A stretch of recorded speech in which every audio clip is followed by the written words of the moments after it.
శ్రీ మహాగణాధిపతియే నమః. శ్రీ గురుభ్యో నమః. 34వ రోజు భాగవతం ప్రారంభం. ఇప్పుడు ఈ అధ్యాయం ప్రారంభం చేసేటప్పుడు మనకు ఒక ముఖ్యమైన విషయం గమనించాలి. అదేంటంటే ఇందులో కాలము, రాత్రిళ్ళు, పగలు, అలాగే శుక్లపక్షము, అలాగే కృష్ణపక్షము, ఇలాగా అన్ని రకాల గురించి చెప్తూ దానిని ఒక రూపాన్ని పెడితే ఎలా వస్తుందో అలాగా చెప్పారు. కాబట్టి మనం అర్థం చేసుకోవాల్సింది ఇందులో పాత్రలన్నీ కూడా కాలస్వరూపమైనటువంటి పాత్రలు. కాబట్టి కాలం గురించి చెప్తున్నారు కాబట్టి ఆ కాలానికి ఒక రూపాన్ని ఇచ్చి ఇందులో చెప్తున్నారు.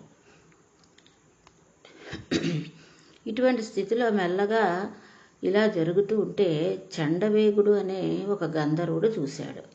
ఈ కోటను స్వాధీనం చేసుకోవాలి అని అనుకున్నాడు. అక్కడ కోట అంటే శరీరం. ఆయన దగ్గర 365 మంది మగ సైన్యము, 365 మంది ఆడ సైన్యము ఉన్నారు. 365 మంది అంటే మనకి రోజుల కింద లెక్క అన్నమాట, ఒక సంవత్సరం అని లెక్క. ఈ ఆడ సైన్యం నల్లగా, మగ సైన్యం తెల్లగా ఉంటారు. అంటే రాత్రుళ్ళు నలుపు, పగళ్ళు తెలుపు. వీళ్ళు శుక్లపక్ష కృష్ణపక్షాలుగా ఉంటారు. అంటే 15 రోజులు, పౌర్ణమి ముందు వచ్చేటువంటి రోజులు, పౌర్ణమి తర్వాత వచ్చే రోజులు కృష్ణపక్షాలుగా ఉంటారు. వీళ్ళు వచ్చి కోటను బద్దలు కొడదామని చూశారు. ఈలోగా వీళ్లతో పాటు కాలకన్య అంటే కాలస్వరూపమైనటువంటి ఈశ్వరుడు కలిసింది. ఈ కాలకన్య వివాహం చేసుకోవాలని ఉంది. ఆవిడని ఎవరు వివాహం చేసుకోవడానికి ఇష్టపడలేదు. బ్రహ్మజ్ఞాని కదా, ఈయనకి ఏం బాధ ఉంటుందని ఒకరోజు నారదుడు కనపడితే ఆయన దగ్గరికి వెళ్ళి కాలకన్య వివాహం చేసుకోమని అడిగింది. అప్పుడు నారదుడు అన్నాడు, ఆయన నీవు నాకు అక్కర్లేదు, నేను చేసుకోనన్నాడు. కాలకన్య కాబట్టి ఆమె మృత్యు శరీరాన్ని పడగొట్టగలదు, కానీ నారదుడిని ఏమీ చేయలేదు. బ్రహ్మజ్ఞానం ఉన్నవాడిని కాలం కూడా ఏమీ చేయలేదు. అందుకని ఆమె నారదుడికి ఒక శాపం ఇచ్చింది. నువ్వు ఎక్కడ స్థిరంగా ఉండకుండా 3 లోకాలు తిరుగుతూ ఉండు అని అంది. అప్పుడు నారదుడు అన్నాడు, నాకేం బెంగలేదు, నామని చెప్పుకుంటూ 3 లోకాలు తిరుగుతూ ఉంటాను. కానీ ఒక్క మాట చెప్తున్నాను విను, నిన్ను ఎవ్వరూ పెళ్లి చేసుకోరు. కాలాన్ని ఎవరు పెళ్లి చేసుకుంటారు? కాలాన్ని ఎవరు సహిస్తారు? తర్వాత కాలకన్య యవనుల నాయకుడైన భయుడి దగ్గరికి వెళ్ళి తనను పెళ్లి చేసుకోమంది. ఆయన అన్నాడు, నువ్వు నాకు చెల్లెలతో సమానము, నేను నిన్ను పెళ్లి చేసుకోకూడదు. నాకు ఒక తమ్ముడు ఉన్నాడు, వాడి పేరు ప్రజ్వరుడు. నీవు వాడు కలిసి ఒక పని చేస్తూ ఉండండి. ఆ పని పేరు దేవగుప్తము, ఇది చాలా రహస్యము అని చెప్పాడు. తర్వాత నీకు భర్త దొరకలేదని కదా నీవు బాధపడుతున్నావు, ఇవాళ నుంచి ఊళ్ళో ఉన్న వాళ్ళందరూ నీకు భర్తలే, అలా నీకు వరం ఇస్తున్నాను అని అన్నాడు. నువ్వు భార్య అయిపోయినట్టు వాళ్ళకి తెలియదు. నీవు వాళ్ళని ఎప్పుడు వెళ్ళి పట్టుకుంటే అప్పుడే వాళ్ళు నీకు భర్త అయిపోతారు. నీవు ఎప్పుడు వెళ్ళి పట్టుకుంటావో వాళ్ళకి తెలియదు. కాబట్టి నీ పేరు జర అని చెప్పాడు. ఇక్కడ జర అంటే ఏంటి? వృద్ధాప్యం. కాలము మనిషిని ఎలా పట్టుకుంటుందో యవ్వనంలో, తర్వాత వృద్ధాప్య రూపంలో ఎలా పట్టుకుంటుందో దానికి పేర్లు పెట్టాడనమాట. వ్యక్తులు తమకు ముసలితనం వచ్చిందని ఒప్పుకోరు, కానీ జర వచ్చి పట్టేస్తుంది. ఆమె వెనకాతలే భయుడు వస్తాడు. భయుడు వెనకాతల యవనుల సైన్యం వస్తుందని. యవనులు రావడం అంటే ఏంటి? బెంగలు, భయములు, వ్రణములు, రోగాలు ఇవన్నీ బయలుదేరిపోవడం. తాను చచ్చిపోతానేమోనన్న బెంగ మొదలవుతుంది. చివరికి ఏమవుతుంది? భయుడు వస్తాడని చెప్పాను కదా, భయుడు తమ్ముడైనటువంటి ప్రజ్వరుడు వస్తాడు. అంటే ఏంటి? పెద్ద జ్వరం, అది సంధిబంధాలు విడగొట్టేస్తాడు. అలా ఊడగట్టేసిన తర్వాత ఈ పురంజనుడు లోపల పడుకుని ఇంకా భార్యనే తలుచుకుంటూ సేవకులు తెచ్చినవి తింటూ ఇందులోనే ఉండిపోతుంది, బాగుంటే ఉంది అని అనుకుంటాడు. అంటే తన భార్యను తలుచుకుంటూ సేవకులు తెచ్చినవి తింటూ బాగుంటుందని అనుకుని తన భార్యను తలుచుకుని ఇంద్రియాలతో తాను చేసిన పనులు గుర్తు తెచ్చుకుని సంతోషపడిపోతూ ఉంటాడు. అంటే మనిషి బ్రతికి ఉన్నంతసేపు తన యొక్క ఇంద్రియాల యొక్క గాప్యంలో పడిపోయి అందులో చేసినటువంటి పనులన్నీ తలుచుకుంటూ సంతోషపడిపోతూ ఉంటాడు అని అర్థం అన్నమాట. అంటే ఎవరికీ తెలియని రహస్యం ఈ పని చేస్తుంది. ఈయన్ను ఆదమర్చి నిశ్శబ్దంగా కోటలో నుండి బయటకు తోసేస్తుంది. అంటే మృత్యు రావడం అన్నమాట. ఈ మృత్యువు వచ్చేస్తే మంచం చుట్టూ అందరూ ఉంటారు. ఎప్పుడు పోయారో ఎటువైపు నుంచి పోయారో ఎవ్వరూ చెప్పలేరు. ఈ పని కాలమైనటువంటి జర వల్ల జరిగిపోతుంది. దేవగుప్తం అనేటువంటి రహస్యం అని చెప్పాం కదా, అది దీనికి తోడై చేసేస్తుంది. ఇక ప్రజ్వరుడు, భయుడు, యవనులు ఈ జరతో కలిసి దేవగుప్త కార్యాన్ని నిర్వహిస్తారు. ఆ కరుణ పురంజయుడు బయటికి వెళ్ళిపోతూ 5 పడగల బాము ఆయనతో పాటు తీసుకెళ్ళిపోతాడు.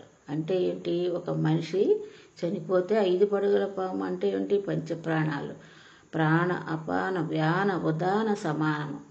5 ప్రాణాలు కూడా ఇలా వెళ్ళిపోతాయి. అప్పుడు కోట శిథిలమైపోతుంది.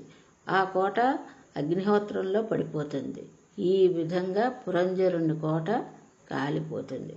అంటే ఏంటి? మనిషి తాలూకా పుట్టుక నుంచి మృత్యు వరకు వచ్చేటువంటి ఇటువంటి బాధలను ఈయన ఇందులో కాలము, యవనులు ఇలాగ పేర్లు పెట్టి ఇందులో రచించారు. ఇది మనకి అర్థం అవ్వాలన్నమాట. ఇలా ప్రాచీన బర్హి ఈ కథనంతటినీ విని మనుషుని జీవితం అంటే ఇలా ఉంటుందా అని ఆశ్చర్యపోయాడు. ఇప్పుడు ఉత్తరక్షణం ఏం చెయ్యాలని నారదుడిని అడిగాడు. నారదుడు అన్నాడు, నీవేం చేయగలవన్నది ఒక్కటే, భాగవత సప్తాహము, భగవంతుని పట్ల అనురక్తి, ఈ రెండింటినీ పెంచుకో అని చెప్పాడు. ఇది పరమ పవిత్రమైనటువంటి ఉపాఖ్యానం. ఇది కథ రూపంలో ఉంటుంది కానీ గొప్ప రహస్యాన్ని ఆవిష్కరిస్తుంది.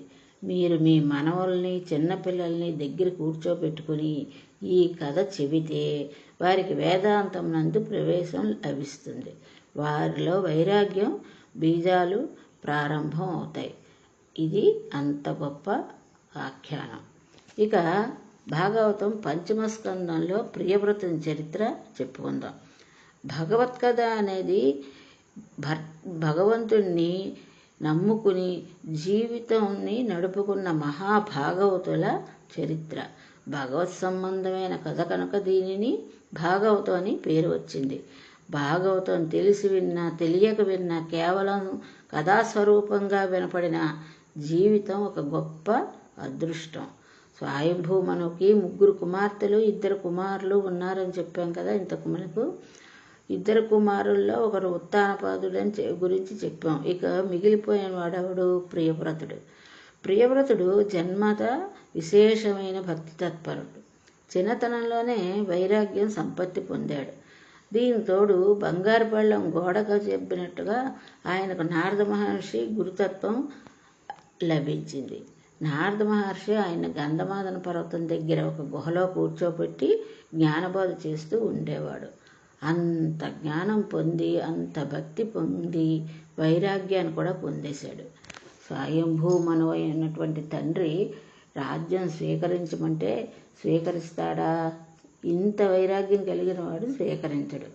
ఒక రోజున స్వయంభూమనువు గారు వెళ్ళి కుమారుణ్ణి అడిగారు, నాయన నీకు పట్టాభిషేకం చేద్దాం అనుకుంటున్నాను.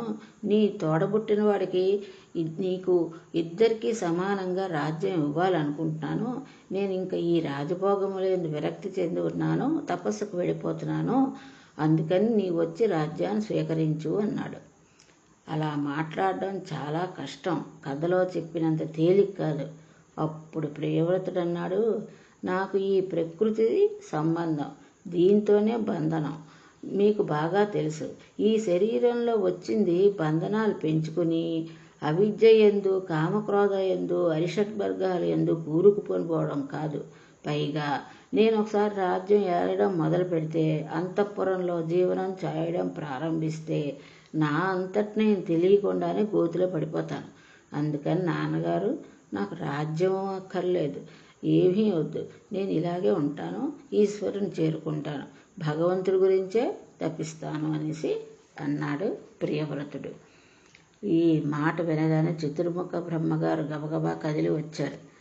ఎందుకంటారంటే, ప్రజోత్పత్తి చేసి రాజ్య పరిపాలన చేసి ధర్మాన్ని నిర్వర్తించమని స్వయంభూ మనువుకి బ్రహ్మగారు సృష్టించారు.